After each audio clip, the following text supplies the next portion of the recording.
So, dear students, welcome once again to Business Communication and Presentation Skills. This is Rosalie, and as I promised, I'm going to give you Chapter 1 recording.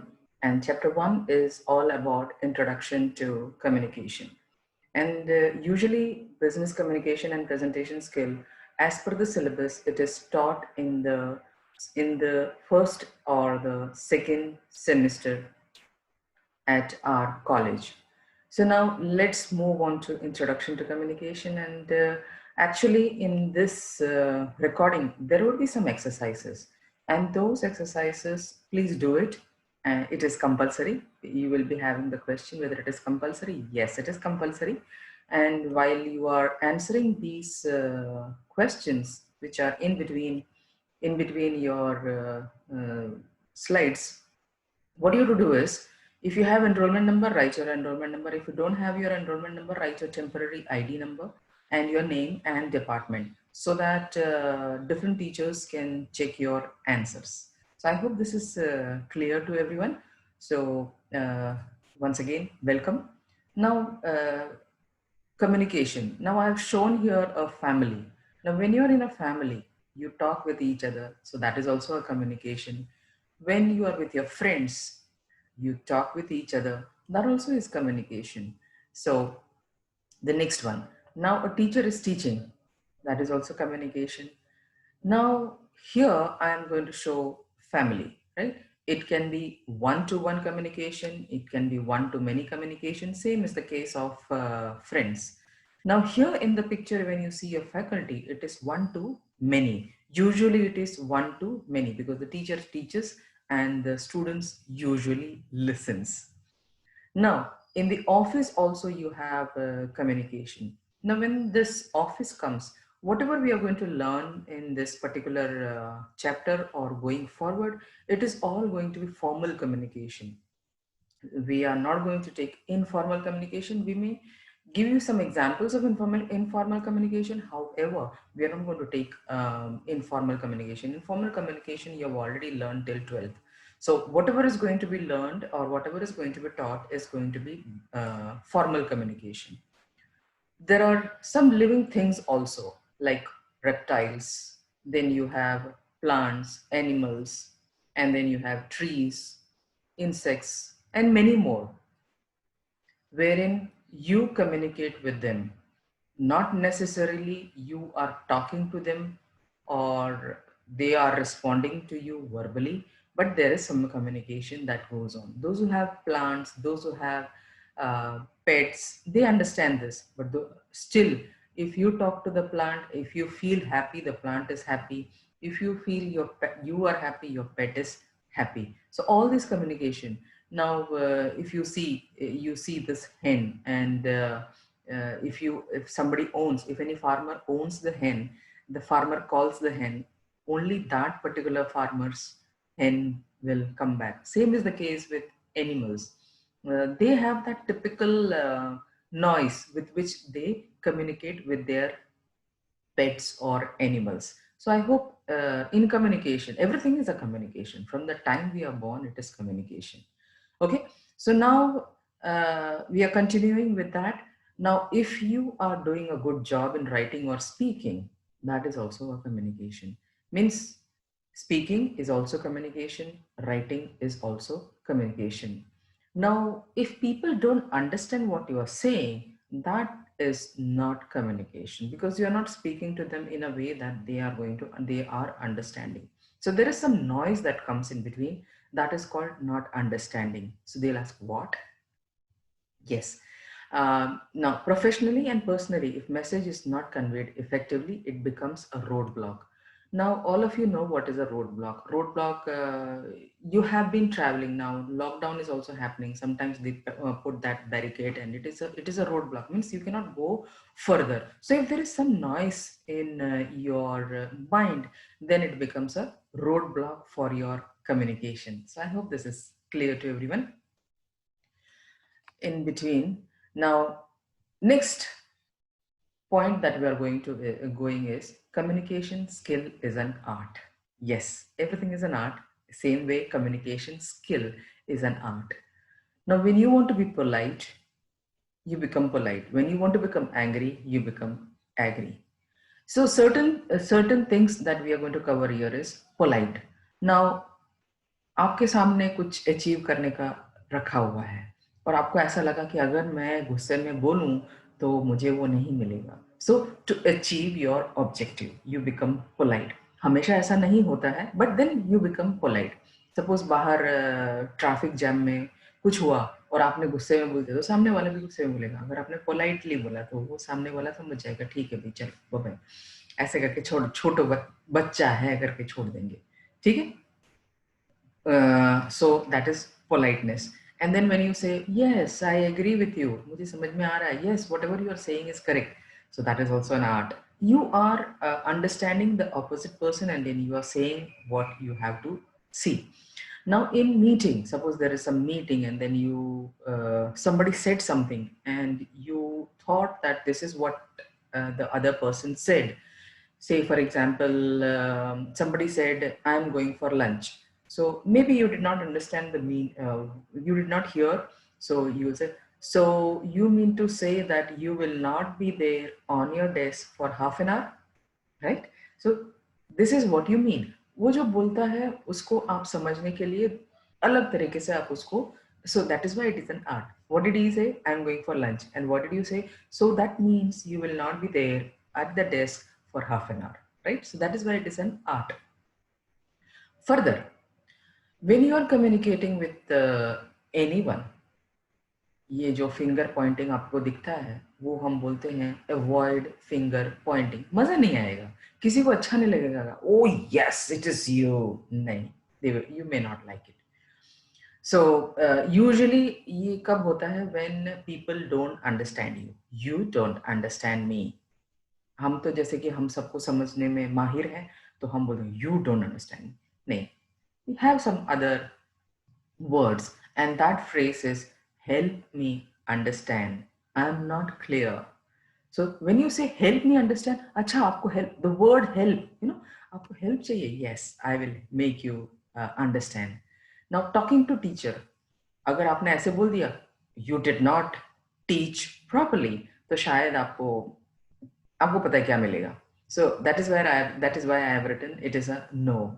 So you can say teacher I did not understand this chapter, but ऐसा मत बोलिए पूरा का पूरा chapter explain करने के लिए. इस चैप्टर में आपको क्या समझ में नहीं आया, that is more important. ठीक है. Now I was going through some students book and that student had written this in Gujarati, so I typed it in Google and I got this word. So if there is any spelling mistake, please excuse me. Next comes persuasive.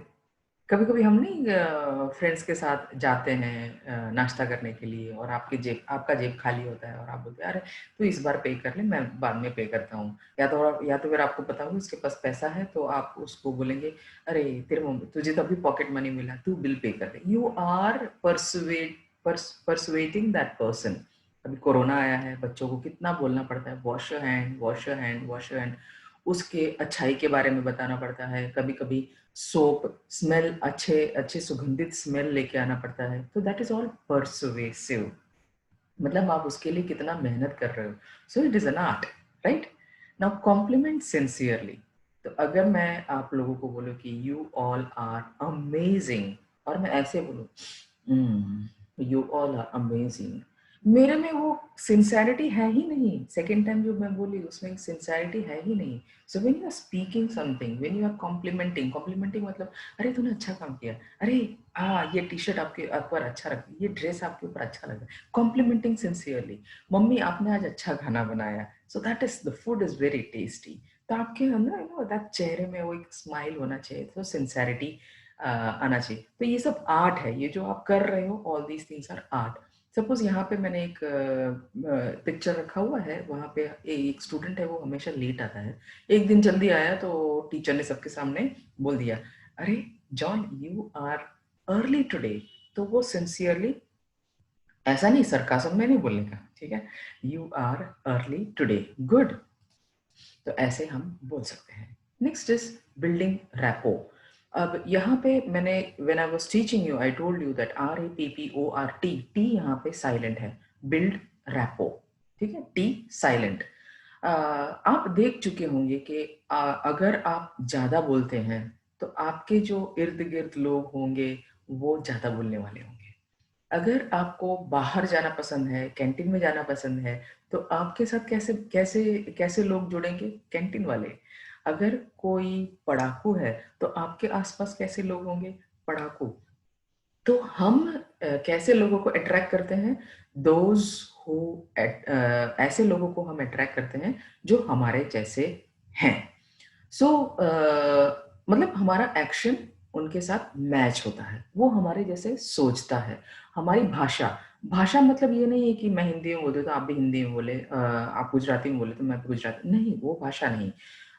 मतलब आपका ये सब those who are like us, हमारा action match होता है, वो सब भाषा ही है। These things are kind of language only. So when these kind of things happen, you build rapport.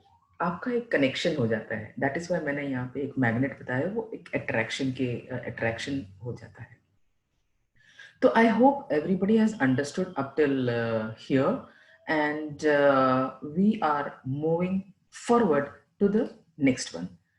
अब communication is an art, communication is a key, वो एक चाबी भी है। Yes, अगर कुछ समझ में नहीं आता है, तो अगर अगर अगर आप पूछोगे, तो वो एक चाबी है, समझने की चाबी है। तो कम्युनिकेशन की इज एन आर्ट, कम्युनिकेशन की is an sorry communication is an art, communication is a की। हर ताले को वो खोलता है। अगर आपके पास चाबी नहीं है, तो कम्युनिकेशन इज द की। कोई भी कॉम्प्लिकेटेड सिचुएशन हो, आप एक दूसरे से बात करो, सॉल्यूशन लाओ, सो इट इज अ की। और पॉजिटिव बॉडी लैंग्वेज यूज करना बहुत इंपॉर्टेंट है। मतलब एंथुजियास्टिक टोन। बॉडी लैंग्वेज मतलब ये नहीं मैं कैसे बैठी हूँ, आप कैसे बैठे हो, टेढ़े बैठे उल्टे, वो वहां पे अटकता नहीं है। आपका जो टोन होता है वो एंथुसियास्टिक होना चाहिए। आप जो बोल रहे हो उसको सुनने के लिए सामने वाले को इच्छा होनी चाहिए। That is called positive body language. Uncrossing your arms, uncrossing your arms मतलब ऐसे, I am sitting and recording, तो मैं पूरा नहीं बता सकती। अनक्रॉसिंग योर आर्म, आपका हाथ जितना ओपन होगा, उतना सामने वाला आपको सुनेगा। Maintaining eye contact.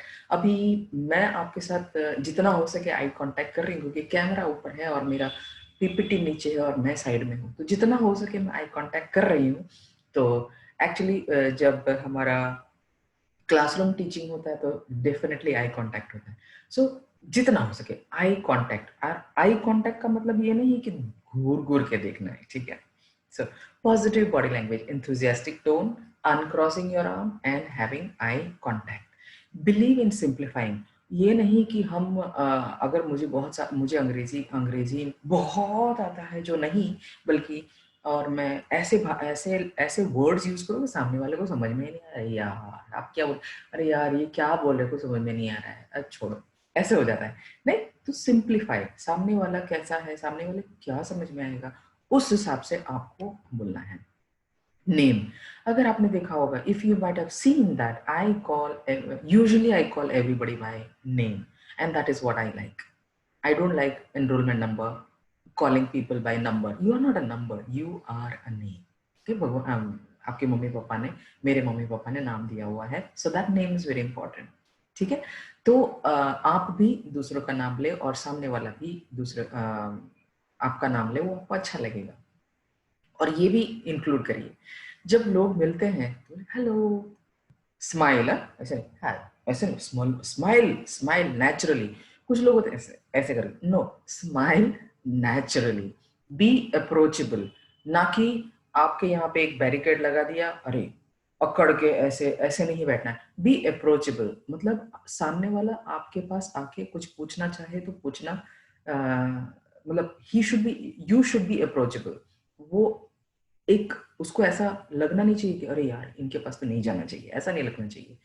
और अगर आप कलीग हो, बड़े हो, छोटे को भी अगर आपने प्लीज और थैंक यू बोला, तो आपने एक उनको भी सिखा दिया। देखो मैं बड़ा हूँ, फिर भी मैं आपसे प्लीज करता हूँ, प्लीज कहता हूँ, या तो आपने कुछ अच्छा काम किया तो मैं थैंक यू बोलता हूँ या तो बोलती हूँ। सो include all these things: greet people, smile naturally, be approachable, and then courtesy, thank you, please. ठीक है। अगर कुछ लोग होते हैं कि कभी कभी ऐसे नहीं होते कि एग्जाम में मार्क्स अच्छे आए, पर आप बोलोगे मैंने पढ़ाई किया था इसलिए मेरे मार्क्स अच्छे आए, पर हम भूल जाते हैं कि आपके आसपास मम्मी ने आपको कॉफी दी थी, चाय दी थी, पापा ने आपको ये करने से रोका था, वो मतलब फ्रेंड्स ने आपको मदद की। आप भूल भूल मत जाओ। दूसरों का ये जो योगदान है वो जरूर मेंशन करिएगा, उनको थैंक यू बोल सकते हैं आप, कुछ भी। सो इंक्लूड ऑल दीज थिंग्स। यहाँ पे मैंने एक क्वेश्चन पूछा, व्हाट इज कम्युनिकेशन। अब यहाँ पे चाय की दुकान में बातें चल रही है, that is also communication. Actually प्रश्न था यहाँ पे क्या हो रहा है, यहाँ पे क्या हो रहा है, यहाँ पे क्या हो रहा है, मुझे बोलने की जरूरत नहीं है, मुझे बोलने की जरूरत नहीं है। ये जो है आप खुद यहाँ पे 1 मिनट का टाइम लीजिए, यहाँ पे क्या हो रहा है, यहाँ पे क्या हो रहा है, यहाँ पे क्या हो रहा है, यहाँ पे क्या हो रहा है, और यहाँ पे क्या हो रहा है।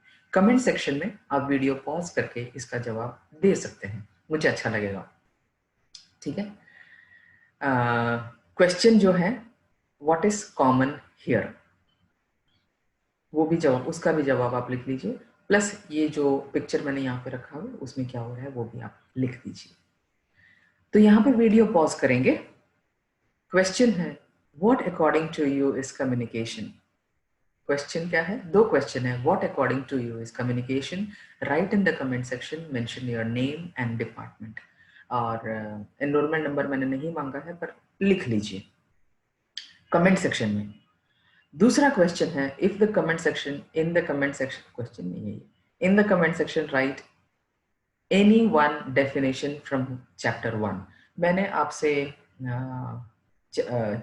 नोट्स शेयर किए हैं पीडीएफ फॉर्म में, उसको ओपन करिए, वहां से इन the comment section right any one definition from chapter 1। ठीक है। तो वीडियो पॉज किया होगा, वीडियो पॉज करने के बाद कमेंट सेक्शन में जाइए, आपका नाम लिखिए। मैं यहाँ पे आपसे निवेदन करती हूँ कि आप यहाँ पे ऑनेस्ट रहें। इजी है किसी का कॉपी एंड पेस्ट करने का क्योंकि ये ओपन है, पर अगर आप थोड़ा पन्ना पलटेंगे तो मुझे खुशी मिलेगी और मुझे पता भी चल जाएगा, don't worry. So the next is purpose of communication. Purpose of communication में flow of communication. Flow of communication में आप देख सकते हैं ऊपर जाता है, फ्लो ऊपर भी जाता है, फ्लो नीचे भी आता है, ऐसा भी अलग अलग प्रकार के कम्युनिकेशन होते हैं। अब उसमें कोऑर्डिनेशन, कोऑर्डिनेशन में आपने देखा, मैंने वहां पे फ्लो में दिखा दिया, ऊपर जाता है, साइड में जाता है, साइड में जो है उसको बोलते हैं हॉरिजॉन्टल, ऊपर जो जाता है, ऊपर नीचे से ऊपर जाता है, ऊपर से नीचे, नीचे से ऊपर वर्टिकल। फिर ये सब हम डिटेल में करेंगे। तो ये कोऑर्डिनेशन की जरूरत है, यहाँ पे एक डिपार्टमेंट है, यहाँ पे एक डिपार्टमेंट है, तो ये डिपार्टमेंट से ये डिपार्टमेंट में कोऑर्डिनेट करने के लिए उसको कौन सा कोऑर्डिनेशन बोलते हैं, हॉरिजॉन्टल। ठीक है। अगर मैनेजमेंट से एम्प्लॉय के साथ कम्युनिकेट करना है तो वर्टिकल, जैसे जाता है ऊपर से नीचे आता है तो वो वर्टिकल, ऐसे जाता है तो वो हॉरिजॉन्टल। आगे जाके हम इसके बारे में थोड़ा और डिटेल में करेंगे। अब यू लर्न मैनेजमेंट स्किल्स, मतलब जब आप जॉब करोगे तब एक दूसरे से बात करोगे, रैपो बिल्ड करोगे, और फिर इसके पास जो आइडिया है वो आपके पास, उसके पास कुछ नया आइडिया होगा, वो आप आपके आइडिया से मैच कर सकते हो। फिर ये कैसे काम करता है, परसेप्शन, मतलब ये सपोज ये बंदा देख रहा है, ये बंदा, ये जो बंदा है काम करने वाला तो ये है, शायद ये मैनेजर है, तो मैनेजर सोच रहा है कि वो सही में सही तरीके से वे कर रहा है कि नहीं कर रहा है। तो परसेप्शन, तो इसका परसेप्शन क्या है, इसका परसेप्शन ये है कि मेरे पे विश्वास नहीं कर रहा है। तो मैनेजमेंट स्किल में एडवाइस मिलता है, फिर आप एक्सपीरियंस के थ्रू आप लर्न करते हो। तो all these things you learn in management skills. ये इतना यहाँ पे अटकता नहीं है, और भी है। Preparing people to accept changes, मतलब इफेक्टिव कम्युनिकेशन की वजह से अगर आपने ऐसे सोचा कि मैं ऐसे काम करूंगा, तो कभी कभी आपका वर्किंग स्टाइल चेंज करना पड़ता है और आपको गुस्सा आता है, पर आपको सामने वाले को पोलाइटली रिस्पॉन्ड करना पड़ता है। All these things are changes. तो कभी कभी ऑर्गेनाइजे अलग अलग ऑर्गेनाइजेशन है, different organisation have different policies. तो उस पॉलिसी से आप कैसे अपने आप को एडजस्ट करते हो, दैट इज अगेन चेंजेस। फिर दूसरे प्रोसीजर्स होते हैं। अभी आपने 12th के बाद बहुत सारे प्रोसीजर्स थे आपके कॉलेज में आने के लिए, वो प्रोसीजर आपने फॉलो किया। सो ऑल दीज थिंग्स आपने सोचा अरे ऐसा क्यों करना है, आपके दिमाग में आया होगा, पर दैट इज द प्रोसीजर, और आप लोग प्रोसीजर फॉलो करके यहाँ पे आ चुके हो। So it helps you to accept changes. Developing good human relation, of course, अगर आप अच्छे से कम्युनिकेट करोगे तो आपका रिलेशन अच्छा रहेगा। क्यों अच्छा रहेगा? क्योंकि आप सामने वाले को समझ रहे हो, सामने वाला आपको समझ रहा है। अगर कोई प्रॉब्लम है तो एक साथ मिलके आप सॉल्व कर सकते हो, दैट इज वाई। अब ideas of subordinates are encouraged. कभी कभी कभी कभी ऐसा भी होता है, आपने शायद एक्सपीरियंस किया भी होगा और ना भी किया होगा। मैनेजर जो हायर अथॉरिटीज होते हैं, जो नीचे वाले होते हैं, उनका सुनते नहीं है। और अगर सुनते हैं तो क्या होता है, तो नीचे वाले को ऐसा, अरे हमारी ये मेरी ये बात उन्होंने सुनी और इम्प्लीमेंट भी किया, मुझे खुशी मिली। तो वो खुशी अगर मिल रही है तो आपका जो ऑर्गेनाइजेशन है स्मूथली चलेगा और उनको बहुत खुशी मिलेगी। सो इफ यू कैन, अगर आप मैनेजर लेवल पे पहुंचे तो सबऑर्डिनेट्स का आइडियाज एनकरेज करिएगा। मैं ये नहीं बोल रही हूँ कि सब कुछ इम्प्लीमेंट करें, पर आप एटलीस्ट आप सुने, उनके आइडियाज सुने, दैट इज इंपॉर्टेंट। उनको बस इतना ही चाहिए, आप इम्प्लीमेंट करो या ना करो, that may not be important, but at least listen. ठीक है। अब यहाँ पे मैं समरी इसलिए लिख रहा हूँ क्योंकि ये चैप्टर जो है बहुत लंबा है। Summary of purpose of communication, एक थोड़ा मैंने पॉइंट्स लिखा हुआ है, मैं I am just going to read it. So in purpose of communication we went through flow of information ऊपर नीचे, coordination एक डिपार्टमेंट से दूसरे डिपार्टमेंट तक, learning management skills, advice, perception, वो सब, preparing people to accept changes, मतलब अलग अलग policies होते हैं, different style होते हैं, developing good human relation, सामने वाला आपको समझता है, आप उनको समझते हैं, good relation, ideas of subordinate is encouraged। तो इतना है purpose of communication. Next we are going to need of effective communication. Need of effective communication में यहाँ पे हम बेस ऑफ एक्शन, मतलब आप अगर कम्युनिकेशन शुरू करते हो तो एक बेस तैयार हो जाता है, उस बेस पे आपका दूसरा कम्युनिकेशन बिल्ड होता है। जैसे घर बनाते समय सबसे पहले बेस तैयार होता है, तो सबसे पहले नीड ऑफ कम्युनिकेशन में बेस तैयार होता है। इधर बेस क्या है? एक्टिविटी। तो सबको पता है कि आज एक्टिविटी करना है, समझे? ओके।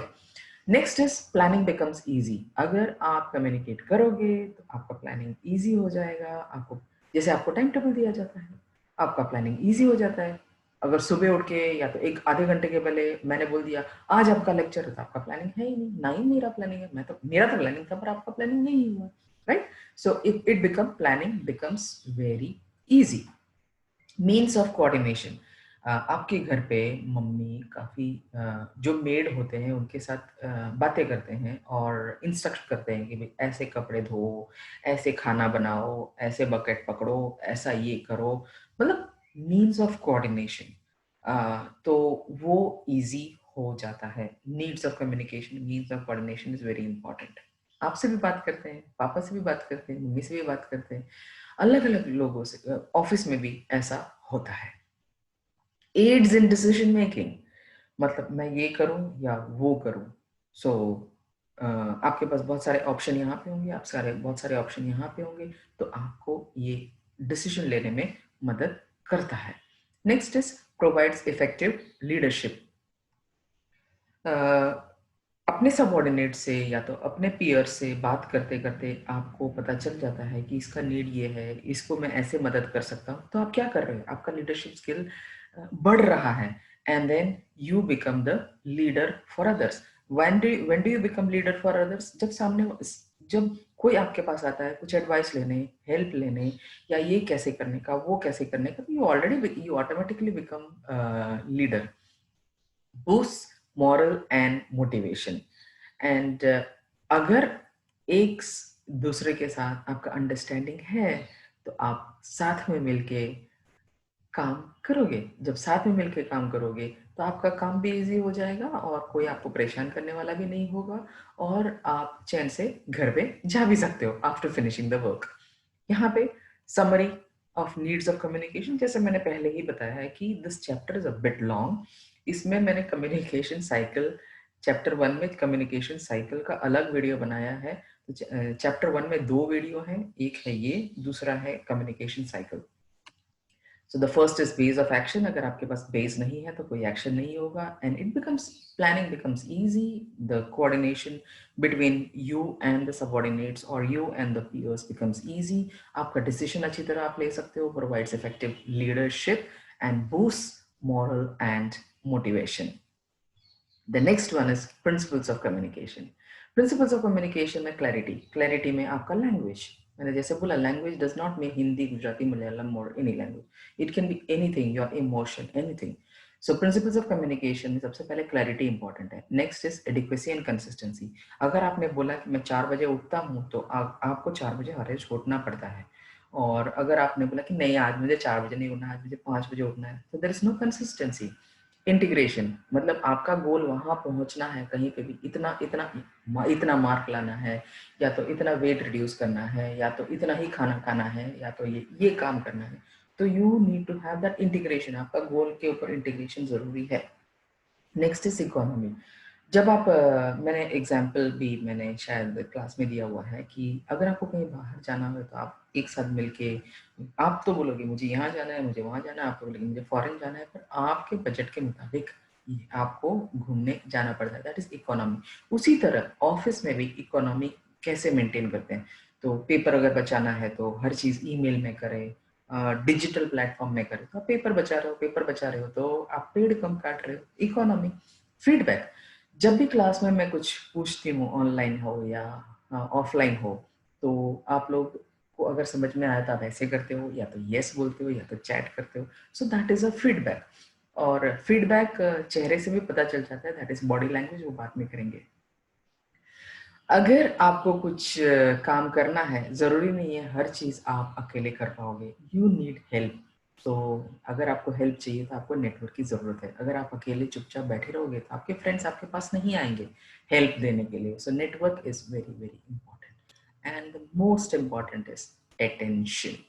ठीक है, principles of communication, the most important thing is attention. यहाँ पे मैं आपको समझा रही हूँ, please go through the PDF file in the website, मैंने वेबसाइट पे दिया हुआ है, तो पीडीएफ उसको डाउनलोड करिए, उसको रीड करिए और भी आपको समझ में आ जाएगा। Okay, next is objectives of communication. यहाँ पे भी डिसीजन मेकिंग, आप लोग 8 सेमेस्टर में आ गए या तो 7 सेमेस्टर में कैंपस प्लेसमेंट आया और आपको 3 जगह पे आपको ऑफर मिला। अब आप डिसाइड करेंगे कि मुझे कहाँ पे जाना है। तो one of the decision making is salary, दूसरा हो सकता है घर के पास, दूसरा हो सकता है घर, आपको घर से दूर जाना हो तो means it it objective of communication, मतलब आप डिसीजन भी बना सकते हैं। सपोज आप इंजीनियर हो, तो आपके घर पे आपने कुछ देख लिया कि भाई यहाँ पे कुछ प्रॉब्लम आ रहा है, तो आपने क्या किया, yes there is some problem. चुपचाप नहीं बैठोगे, आप बोलोगे यहाँ पे प्रॉब्लम है। जैसे मैंने यहाँ पे एक एग्जांपल दिया हुआ है, यहाँ पे वायर्स एक दूसरे से ठीक नहीं है, तो इसने, ये बच्चे इंजीनियर ने एक प्रॉब्लम आइडेंटिफाई किया है। सो ऑब्जेक्टिव ऑफ कम्युनिकेशन में डिसीजन मेकिंग। तो अब ये इसने क्या डिसीजन लिया, भाई ये वायर इसके साथ नहीं लगाएंगे, और मम्मी पापा घर पे सबको इन्फॉर्म कर दिया। और यहाँ पे क्या डिसीजन लिया, इसने सैलरी के बारे में सोचा है। मैं सोचा कि मैं जहाँ पे सबसे ज्यादा सैलरी मुझे मिलेगा मैं वहां जाऊंगा या तो वहां जाऊंगी। Right, you made a decision. Increase work flow of knowledge, यहाँ पे मैंने एक एग्जांपल दिया हुआ है कि अगर आपके पास, इट इज एक्चुअली हाथी है, सबको ब्लाइंड फोल्ड किया हुआ है और सबको अलग अलग जैसे ये पूंछ को छू रहा है, ये ट्रंक को छू रहा है, हाथी के सूंड को छू रहा है, ये दांत को छू रहा है, ये पैर को छू रहा है। और इसको ये सवाल पूछा गया है, इनको ये सवाल पूछा गया है कि आपको क्या लग रहा है। तो अगर आपके पास नॉलेज है, आपको नहीं पता है, इन लोगों को पता नहीं कि हाथी है, अगर इनके पास नॉलेज है तो ये पूंछ को क्या बोलेंगे, सांप है ऐसे बोलेंगे। क्यों सांप है ऐसे बोला, क्योंकि उनके पास नॉलेज है। सपोज हाथी के पैर को छुआ तो वो ऐसे बोलेंगे ये तो कुछ घर के दीवार जैसे लगता है, ऐसे भी बोलेंगे। ये हाथी के कान को छुआ, ये पंखा जैसा लगता है। कब ये बोल सकते हो? जब आपके पास नॉलेज होगा। एक सिंपल सा एग्जांपल मैंने दिया हुआ है। तो आपके पास knowledge, you should increase your knowledge work flow. जब आप काम करते जाओगे, पढ़ते जाओगे, आपका नॉलेज बढ़ता जाता है। Promotional messages are clear. यहाँ पे क्या लिखा है? For sale. इससे आपको क्या समझ में आता है?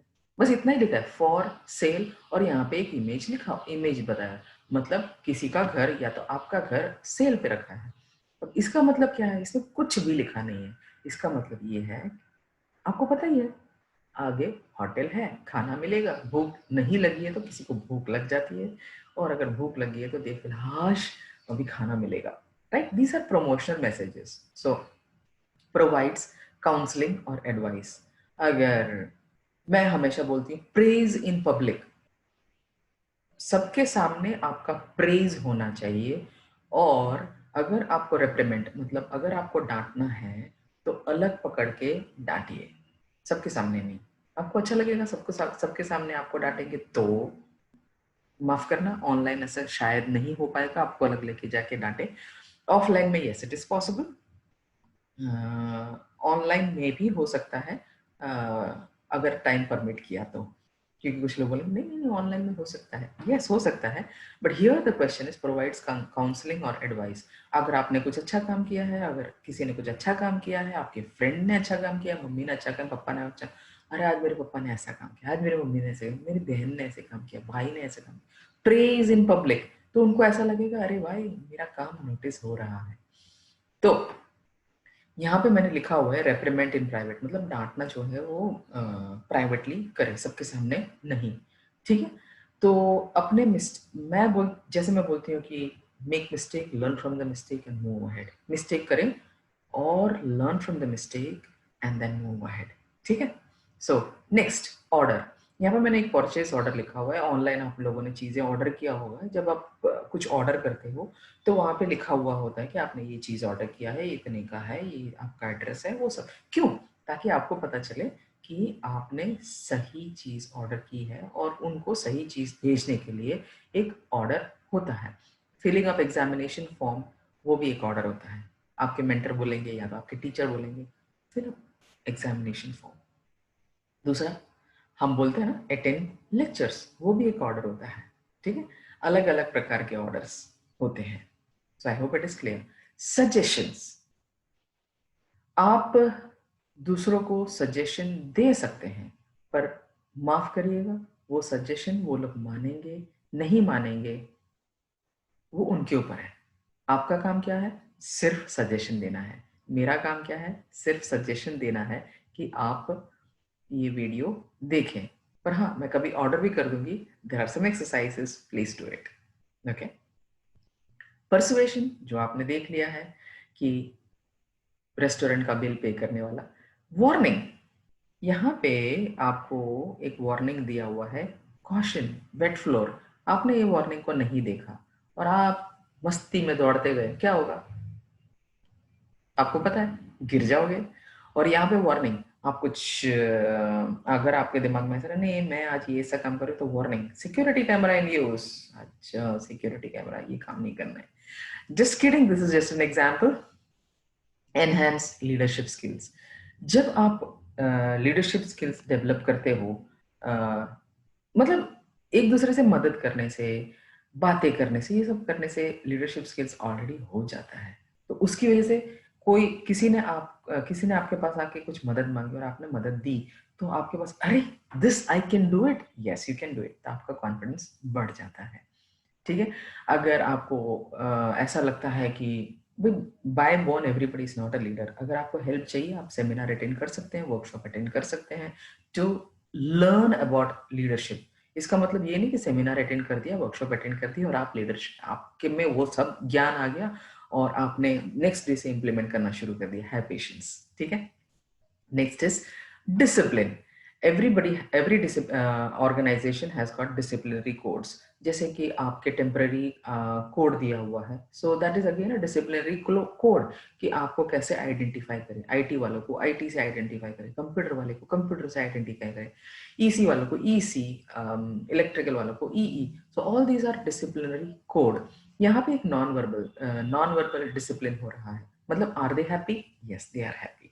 यहाँ पे वर्बल एक दूसरे को सिखा रहे हैं, तो वर्बल सिखाने का, वर्बल इज ऑल्सो डिसिप्लिन, क्योंकि किसी को नहीं समझ में आया आप जाके समझा रहे हो। हर मास मीडिया में कौन कैसी भाषा यूज करनी है, दैट इज ऑल्सो डिसिप्लिन। अगर कोई पॉलिटिकल टॉक होता है तो वहां पे कैसी भाषा यूज करना है, that is also discipline. College में कैसे आना है, that is also discipline. Classes कैसे अटेंड करना है, दैट इज ऑल्सो डिसिप्लिन। खाना कैसे खाना है, दैट इज ऑल्सो डिसिप्लिन। हर चीज डिसिप्लिन में आ जाता है। Again once again summary of objective of communication. So it aids in decision making, आपका it increases your knowledge. Promotional message is clear, अगर आपको याद हो तो फिसलने वाला। प्रोवाइड्स काउंसलिंग और एडवाइजेस, ग्रेट जॉब अगर आपने अच्छा काम किया है तो। Order, purchase order, examination form, class attend करो। सजेशन, आप सजेशन दूसरों को दे सकते हो, पर जरूरी नहीं है कि वो इम्प्लीमेंट करें, ऐसी आशा लेके मत सजेशन देना। परसुएशन, वो तो एकदम क्लियर ही है। वार्निंग, अगर आपने क्लास अटेंड नहीं किया तो आपको एग्जाम में नहीं बिठाया जाएगा, warning. Enhance leadership skills and discipline, यहाँ पे जैसे कि मैंने पहले से बता दिया है कि कम्युनिकेशन साइकिल आता है चैप्टर में, और ये मैंने अलग से समझाया है क्योंकि ये बहुत इंपॉर्टेंट है समझना। इसको अलग वीडियो मैंने बनाया, यूट्यूब वीडियो में, यहाँ पे लिंक मैंने यहाँ पे लिखा हुआ है और वेबसाइट में भी लिंक दिया हुआ है।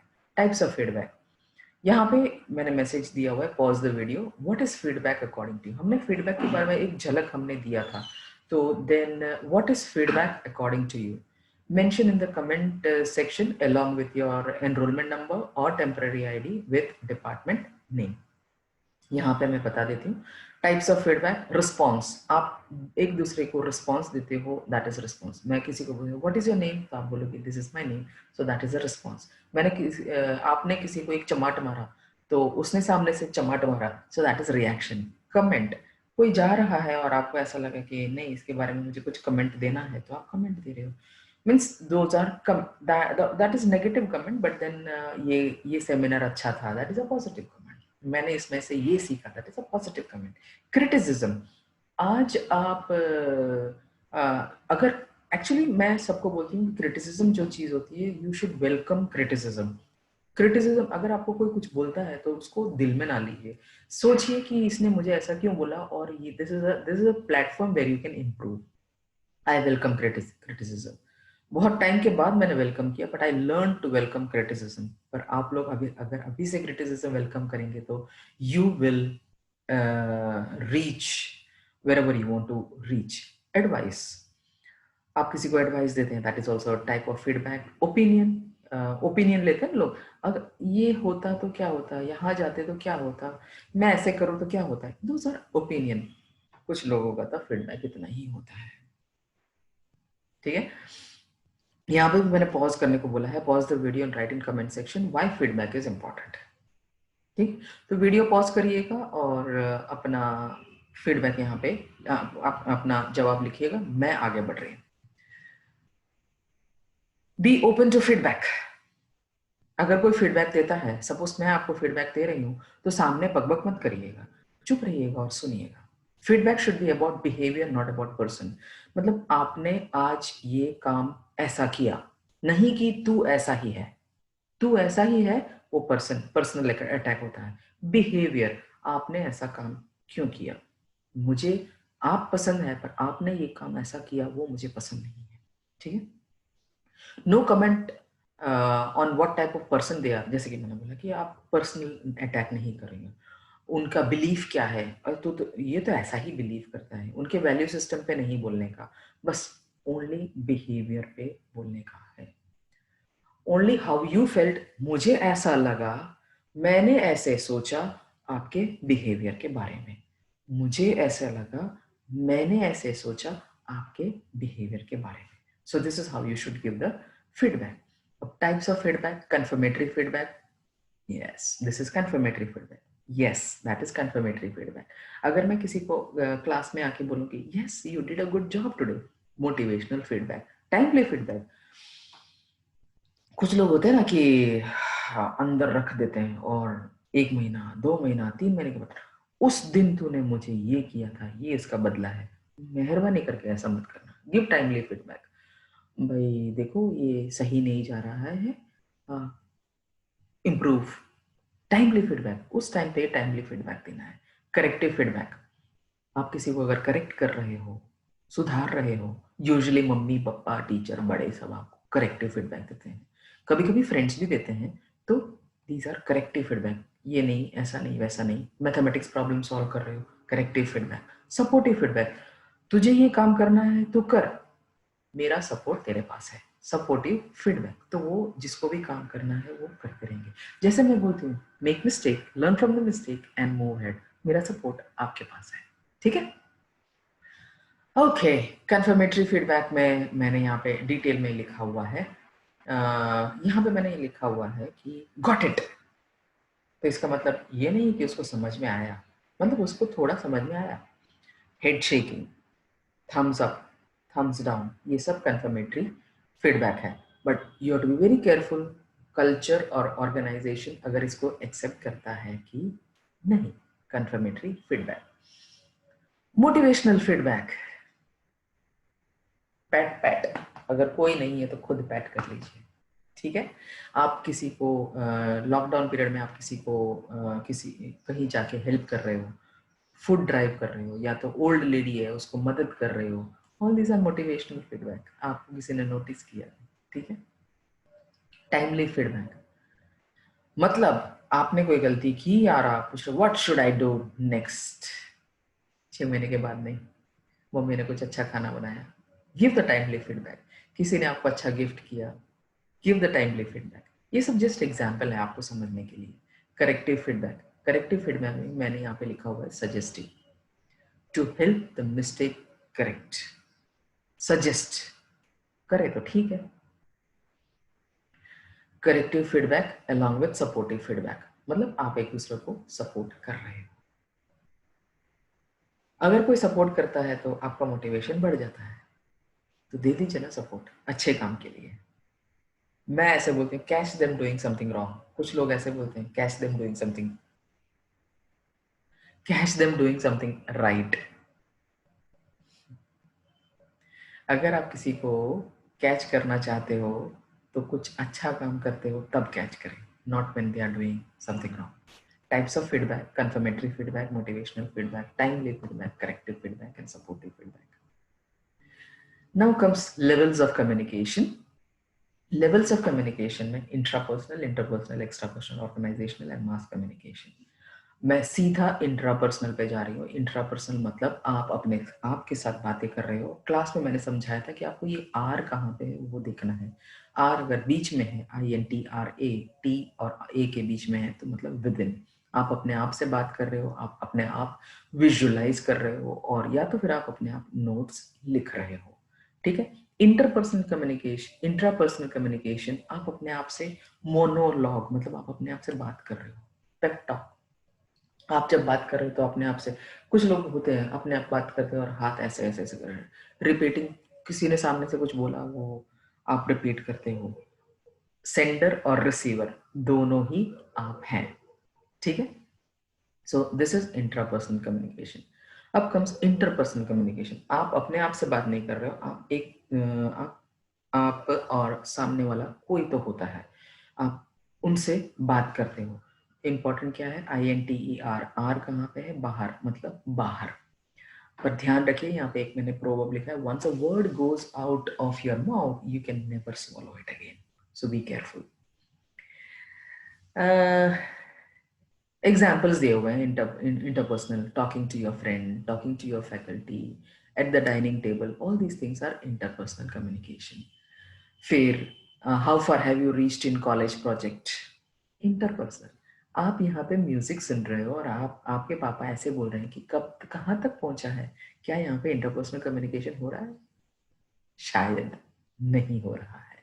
तो क्या हो रहा है वहां पे? नॉइस हो रहा था, एक्स्ट्रा पर्सनल कम्युनिकेशन। इमेज देख के आपको पता चल गया आप किसके साथ कम्युनिकेट कर रहे हो, इनके साथ कम्युनिकेट कर रहे हो। Next is organisational communication. Organisation में फॉर्मल होता है, इनफॉर्मल होता है। ऊपर से नीचे कम्युनिकेशन मतलब वर्टिकल, ऐसे कम्युनिकेशन मतलब हॉरिजॉन्टल। ठीक है। ऑर्गेनाइजेशन में downward, upward, horizontal, vertical, grape vine. Downward आपको पता है, ऊपर से नीचे। यहाँ पे लिमिटेशन है, मतलब अगर ऊपर से कुछ मैसेज अगर आपको नहीं आपके पास नहीं आना है तो वो मैसेज आपके पास नहीं आएगा। ये इसका लिमिटेशन है। 5 लिमिटेशन मैंने यहाँ पे बताई है। अपवर्ड, अपवर्ड का भी यही है, सेंड इन्फॉर्मेशन। आप as an employee you can send it to the management, that is upward communication. ठीक है। इसमें भी लिमिटेशन है, अगर आपने जो बोला वो अगर आपके मैनेजर को पसंद नहीं आया तो वो शायद ऊपर तक नहीं जाएगा। शायद आपकी भाषा इतनी इतनी अच्छी नहीं है, आप इतने पढ़े लिखे नहीं हैं कि आप उनको समझा सके, तो शायद वो भी एक लिमिटेशन है। यहाँ पे 1 2 3 4 5 6 लिमिटेशन दिए हुए हैं। हॉरिजॉन्टल, जैसे कि यहाँ पे, ठीक है, horizontal flow of communication, it is important. अगर पीयर टू पीयर मतलब आप फैकल्टी के साथ फैकल्टी बात करेंगे तो इज हॉरिजॉन्टल, प्रिंसिपल के साथ प्रिंसिपल बात करेंगे it is horizontal communication, student student के साथ कम्युनिकेशन करने को इट इज हॉरिजॉन्टल कम्युनिकेशन। इसमें भी लिमिटेशन है, अगर आप अलग अलग डिफरेंट आप स्टूडेंट है पर अलग अलग जगह पे हो तो then it is geographical limitation. वो सो रहा होगा और आप जग रहे होगे। अगर आपको एक दूसरे से बात नहीं करना है तो lack of motivation, you know. कभी कभी ऑर्गेनाइजेशन बहुत रिजिड होता है तो you are not happy talking. Grape vine communication, कोई भी किसी के साथ बात कर सकता है, कोई भी किसी के साथ बात कर। आपको ग्रेप वाइन, जब ऐसे ही ग्रेप वाइन आए उसका मतलब ये कि मनी प्लांट देख लेने का। मनी प्लांट को कहीं पे भी रखो, कैसे भी चला जाता है। प्रिंसिपल स्टूडेंट के साथ बात कर सकता है, स्टूडेंट प्रिंसिपल। अदरवाइज हॉरिजॉन्टल में क्या होता है, ऊपर से नीचे आता है, principal, HOD, faculty, mentor and then student. नीचे से ऊपर है student, mentor, faculty, HOD. Grape vine में ऐसा कुछ नहीं होता। ग्रेप वाइन मतलब it is in a way informal. कभी कभी रूमर्स भी स्प्रेड हो जाता है, राइट। तो आपको अगर एक दूसरे को घृणा लाना है तो ग्रेप वाइन कम्युनिकेशन बहुत काम करता है, पर ऐसा नहीं करना। ठीक है। कभी कभी आधा इंफॉर्मेशन भी कैरी करता है, तो कभी कभी समझ में भी नहीं आता है, उसको विश्वास करना है कि नहीं करना है वो भी आप सोचेंगे। ठीक है। Next, mass communication. Mass communication में print media, mass media, movies, radio, TV, internet, mobile, मुझे बताने की जरूरत नहीं है, ये सब आपको पता ही है। This is mass communication. Mass communication किस काम के लिए आता है? To inform something to you. आज लॉकडाउन है, आज से लॉकडाउन शुरू हुआ, टू इन्फॉर्म, टू एडुकेट। हम मास कम्युनिकेशन कर ही रहे हैं, form public opinion, yes. Entertainment, movie देखना है, मास कम्युनिकेशन। एडवर्टीज, अगर आपने कुछ नया प्रोडक्ट बनाया उसको एडवर्टीज करने के लिए मास कम्युनिकेशन। मास मीडिया, मास लोगों को, मास मतलब बहुत सारे लोगों को उसके पास हो जाता है। मैंने यहाँ पे फिर से कम्युनिकेशन साइकिल लिंक दिया हुआ है, और आप यहाँ पे so I hope you have understood chapter 1। Communication cycle का लिंक मैंने फिर से दिया हुआ है, and go through it. If you have not understood you can talk to me. ये वीडियो मैं अपलोड कर दूंगी। अपलोड करने के बाद कहीं भी कैसे भी सवाल हैं आप मुझे पूछ सकते हैं, या तो चैट में बात कर सकते हैं, या तो नेक्स्ट क्लास में बात कर सकते हैं, या तो कमेंट सेक्शन में भी आप क्वेश्चंस पूछ सकते हैं। I will reply. Okay, so enjoy this chapter, and I hope it is clear, and I'm stopping. Don't forget to subscribe. Okay, don't forget to subscribe. Thank you very much. Have a nice day. Enjoy your, take care of your health.